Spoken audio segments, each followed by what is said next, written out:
नमस्कार फ्रेंड्स आपण मानकु महेश्वर सेठी YouTube channel रे स्वागत जनाउछि। देखंतु आपण माने एई वीडियो माध्यम रु जानि परिबे मुख्यमंत्री मोहन चरण माझी सार कोन कहउछंती।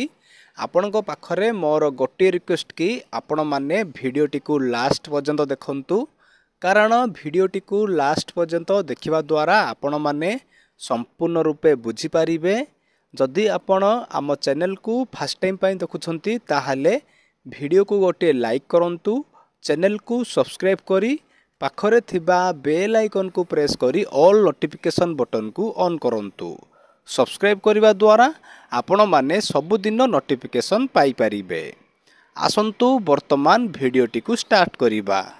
हरण गुणन मिश्रण फेडाण आउ श्रुत लिखन संपूर्ण भावरे आज आम पिला मानकर केते दक्षता ज्ञान तार बढ़ी, ज्ञान केते से आहरण करिछि। से स्मार्ट स्कूल रे गले कौन करिवो? ब्लैक बोर्ड छाड़ी करी से स्मार्ट बोर्ड रे से अध्ययन करिवो। ये प्रकार रो गोटे व्यापक भाव रे अव्यवस्था भितरे आमर शिक्षा व्यवस्था को गत सरकार समय रे ठेली दिया जाइथिला।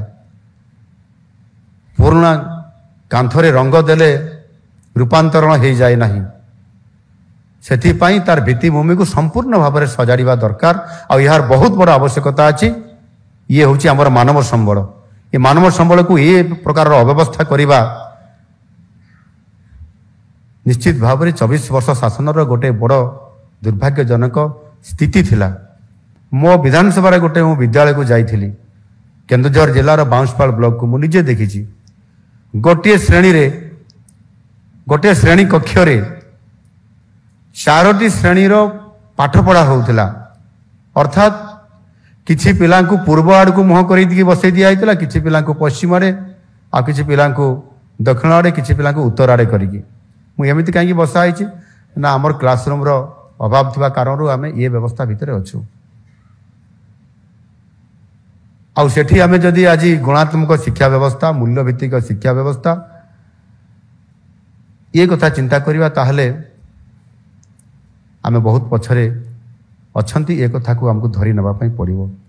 आउ सेथिपाई भित्तिभूमि को प्रथमे सुदृढ़ करिया पई आज आम सरकार आगे आछंती एवं तार आमे संपूर्ण भाव में यह पर्याप्त परिमाण रे तुरंत भित्तिभूमि सुदृढ़ करिया पई आमे संकल्पबद्ध अछु। एतरे 8 ରୁ 11 वर्ष बयसर पिलांकु तांकर ई व्यवस्था भितरे मौलिक शिक्षा उपरे सेतेबेल को तांकु ध्यान दिया जिबा सह एथिरे किभଳି भाव में पिला माने निजर बेस ताकु सुदृढ़ करिया पई सेठी सुजोग पाइबे एवं तृतीय पर्याय रे 11 ରୁ 14 वर्ष पिला माने जो विषय गुडी को तांकु रखा जिवो सेथिरे से विषय गुडी को भल भाव रे समान किभଳି भाव रे शिखिबे, जाको कि मध्यम हिसाब रे कुहा जाउछि। एवं चतुर्थ पर्याय रे जहा 4 कुहा जाउछि बा नवम दशम एकादश एवं द्वादश पर्यंत इथिरे 14 ରୁ 18 वर्ष बयसर पिला माननकु बाह्य ज्ञानर व्यवहार एवं एकाधिक विकल्प बाछिबा ऊपर ध्यान दिया जाउछि एवं तांकु सेठी गोटाई अपॉर्चुनिटी बा सुजोग मध्य सृष्टि करा जाउछि।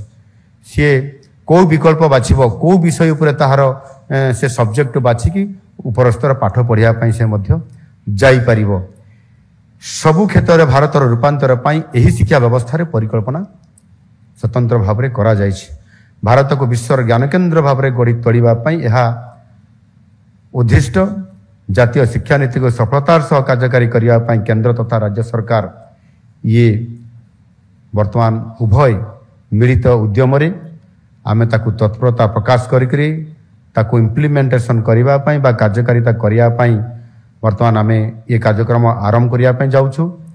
ओडिशा सरकार एथिपाई अनेक गुरुत्वपूर्ण पदक्षेप मान मध्य ग्रहण करुछंती। सेथिरे ठीक निखुण भारत भली निखुण ओडिशा कार्यक्रम माध्यम रे मौलिक साक्षरता रो विकास पाई पदक्षेप आम राज्य सरकार मध्य स्वतंत्र भाव में तांकु नौछंती। एथिरे आमे ताकु स्वतंत्रता दउछु।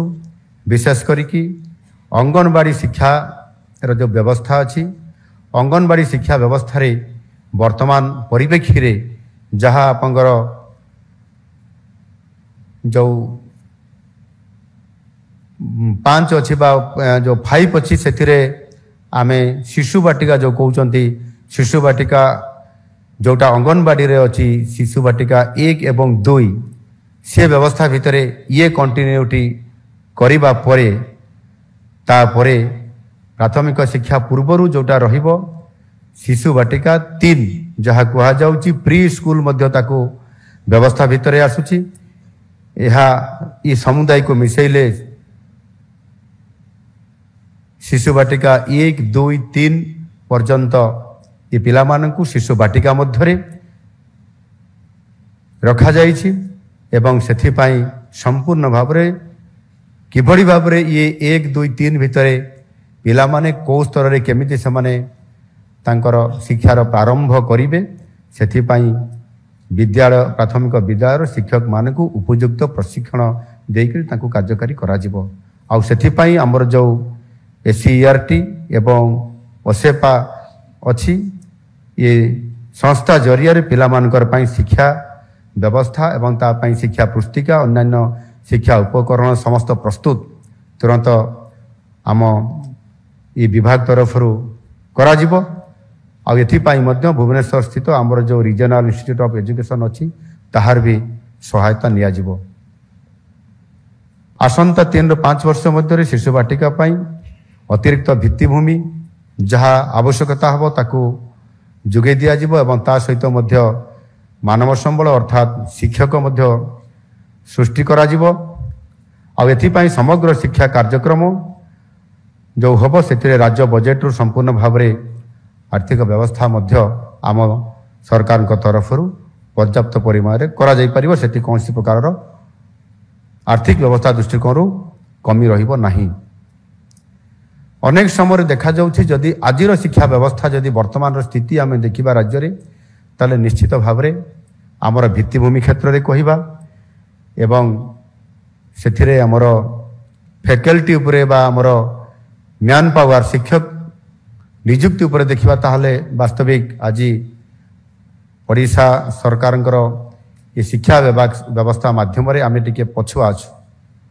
आज भी भित्तिभूमि सुदृढ़ आमे करै पारि नाहु जहाँ पूर्व सरकार अमल रे प्राथमिकता देई नाहांती प्राथमिक शिक्षा व्यवस्था को जो थे कि आज भी अनेक विद्यालय अच्छी जो थे कि भित्तिभूमि आदौ नहीं कहले किछि भूल हेब नहीं भंगा कोड़िया केते बड़े बारंडा रे केते बड़े गछ मूल रे मध्य पाठ पढ़ा व्यवस्था हबार ई व्यवस्था मध्य अच्छी स्वीकार करिया पई पड़िबो आ सेति पई नुआ सरकार आसिला परे आमे त्वरित पर्याय रे किभଳି भाबरे प्रथम भित्तिभूमि एवं म्यान पावर अर्थात शिक्षक नियुक्ति को आमे गुरुत्व आरोप करूछु आ सेति पई मध्य आमे पर्याप्त परिमाण रे आमर ये शिक्षा विभाग को आमे अधिक आर्थिक व्यवस्था बा बजेट रे मध्य स्वतंत्रता सेति पई आमे देइछु आ सेति पई चलित वर्ष शिक्षा प्राथमिक शिक्षा ये व्यवस्था भितर जो बजेट आकार आमे जहाँ थिला ता ठारू अधिक 13.4% बजेट रे आमे अधिक खर्च करिवार प्रावधान रखिबा परिप्रेक्षी रे 35,536 कोटी टंकार प्रावधान आमे रखिछु जो थे कि आमे नुआ आमर नियुक्ति व्यवस्था को शिक्षक नियुक्ति व्यवस्था को व्यापक भाव में करिया पई आमे गुरुत्वपूर्ण पदक्षेप मान नौछु जो थे कि आमे गत किछि मास पूर्वरु आमे एका थर के 16,009 जन शिक्षक को आमे नियुक्ति देइछु आहुरी आगामी दिन रे मध्य आमर जो शिक्षक पदवी खाली अच्छी ताकू पूरण करिबा पई मध्य एबे प्रोसेस जारी रही ये प्राथमिकता जदि आमे न दबा नियुक्ति रे बा म्यान पावर रे बा शिक्षक नियुक्ति रे ताहले आज जो जातीय शिक्षा नीति कार्यकारी करा जिवो सेथिरे आमे बहुत पछरे रही जिबा आउ सेथिपाई आम सरकार स्वतंत्रता दौछंती निश्चित भाव में ताहा कार्यकारी करा जिवो सेही भली भाव में अनेक समय रे विभिन्न प्रकार पारिपार्श्विक अव्यवस्था कारण हो किंबा अनेक समय आर्थिक अभाव कारण हो विशेष करके आदिवासी अंचल रे क्षेत्र मानक ଅନେକ ପିଲାମାନଙ୍କର ଡ୍ରପ୍ ଆଉଟ୍ ହୁଏ। ସେ କାରଣରୁ ପିଲାମାନେ ବିଦ୍ୟାଳୟକୁ କେବେ କେବେ ଷଷ୍ଠରୁ କିମ୍ବା ଅଷ୍ଟମରୁ କିମ୍ବା ଏକାଦଶରୁ ସେମାନେ ବିଦ୍ୟାଳୟକୁ ଆଉ ଯାଆନ୍ତି ନାହିଁ, ଛାଡ଼ି ଦିଅନ୍ତି। ଏବଂ ଏ ଡ୍ରପ୍ ଆଉଟ୍ ହାର ମଧ୍ୟ ଓଡ଼ିଶାରେ ଅଧିକ ଅଛି। ଆଉ ସେଥିପାଇଁ ଡ୍ରପ୍ ଆଉଟ୍ ହାରକୁ ସମ୍ପୂର୍ଣ୍ଣ ଭାବରେ କମେଇବା ପାଇଁ ଆମ ସରକାର ଆସିଲା ପରେ ଆମେ ଏକ ସ୍ୱତନ୍ତ୍ର ଭାବରେ ଏକ ଯୋଜନା ମଧ୍ୟ ଆମେ ଆରମ୍ଭ କରିଛୁ, ମାଧବ ସିଂ ହାତ ଖର୍ଚ୍ଚ ଯୋଜନା। ଏ ଜରିଆରେ ଡ୍ରପ୍ ଆଉଟ୍ ନିଶ୍ଚିତ ଭାବରେ ରୋକାଯାଇପାରିବ। ସେଥିପାଇଁ 2 ଲକ୍ଷ ପିଲାଙ୍କୁ ଚିହ୍ନଟ କରିକି ଛାତ୍ରଛାତ୍ରୀଙ୍କୁ ଆମେ ସେଥିପାଇଁ ହାତ ଖର୍ଚ୍ଚ ହିସାବରେ 5,000 ଟଙ୍କା ଲେଖାଏଁ ପ୍ରତି ପିଲାକୁ ଦେବାର ବ୍ୟବସ୍ଥା ଏବଂ ଏହା ମଧ୍ୟ କାର୍ଯ୍ୟକାରୀ କରାଯାଉଛି। ଏବଂ ଆମେ ମଧ୍ୟ ପାଖାପାଖି ଏଥିରେ 1,60,000 ପିଲାଙ୍କୁ ଆମେ ପାଖାପାଖି ଏଥିରେ 5,000 ହିସାବରେ ଆମେ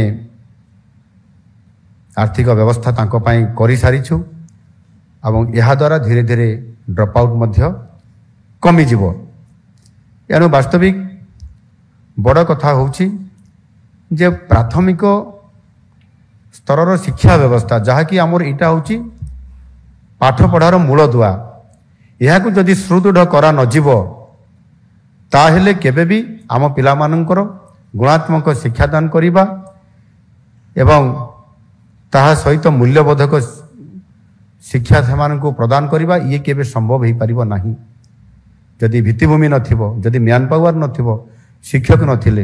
ଆଉ ଏହାକୁ ଗୁରୁତ୍ୱ ମୋତେ ଲାଗୁଛି ବିଗତ ଦିନମାନଙ୍କରେ ଯେଉଁ ସରକାର ଥିଲେ, ଗତ ସରକାର, ସେ ଆଦୌ ଭିତ୍ତିଭୂମି ଦେଖିନଥିଲେ ପ୍ରାଥମିକ ସ୍ତରର ଶିକ୍ଷା ବ୍ୟବସ୍ଥାକୁ। ଗୋଟିଏ କ୍ଲାସରେ 3ଟି 4ଟି କ୍ଲାସର ପାଠପଢ଼ା ହେଉଥିଲା, ମୁଁ ନିଜେ ଦେଖିଛି। ଆପଣମାନେ ବର୍ତ୍ତମାନ ଶୁଣିଲେ ମୁଖ୍ୟମନ୍ତ୍ରୀ ମୋହନ ଚରଣ ମାଝୀ ସାର୍ କ'ଣ କହିଲେ। ଯଦି ଆପଣଙ୍କୁ ଏହି ଭିଡ଼ିଓଟି ଭଲ ଲାଗିଛି ତାହେଲେ ଭିଡ଼ିଓଟିକୁ ନିଜ ସାଙ୍ଗମାନଙ୍କୁ ସେୟାର କରନ୍ତୁ, କାରଣ ଭିଡ଼ିଓଟିକୁ ସେୟାର କରିବା ଦ୍ୱାରା ସେମାନେ ମଧ୍ୟ ଜାଣିପାରିବେ, ସେମାନଙ୍କର ମଧ୍ୟ ହେଲ୍ପ ହେବ। ଭିଡ଼ିଓଟିକୁ ଦେଖିଥିବାରୁ ଆପଣମାନଙ୍କୁ ବହୁତ ବହୁତ ଧନ୍ୟବାଦ। Thank you.